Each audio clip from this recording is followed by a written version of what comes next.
మాజీ మంత్రి పేర్ని నాని ఆరోపణలకు మంత్రి కొల్లు రవీంద్ర అదే రేంజ్ లో కౌంటర్ ఇచ్చారు.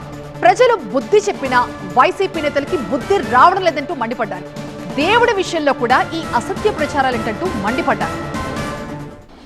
వెంకటేశ్వర స్వామి దేవాలయానికి సంబంధించినటువంటి భూముల్ని ప్రభుత్వం స్వాధీనం చేసుకుందని చెప్పి అసత్య ప్రచారాలు చేస్తూ ఉన్నారు.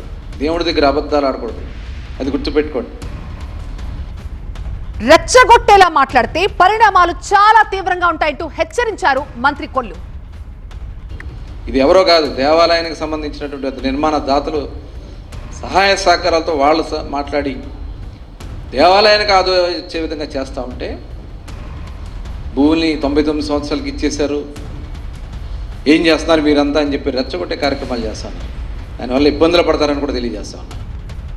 ఇక రప్ప రప్ప అంటూ వైసీపీ నేతలు చెప్తున్న డైలాగులకు కూడా కౌంటర్ ఇచ్చారు మంత్రి కొల్లు.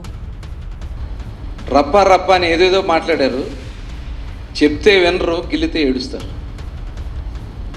ఇవాళ ఎట్ట తయారు మీరు? చెప్తే వినిపించుకోరు, ఎవడన్నా వచ్చి గిల్లితే కుయ్యో మొర్రో అంటూ రోడ్డు పడిపోతూ ఉంటారు.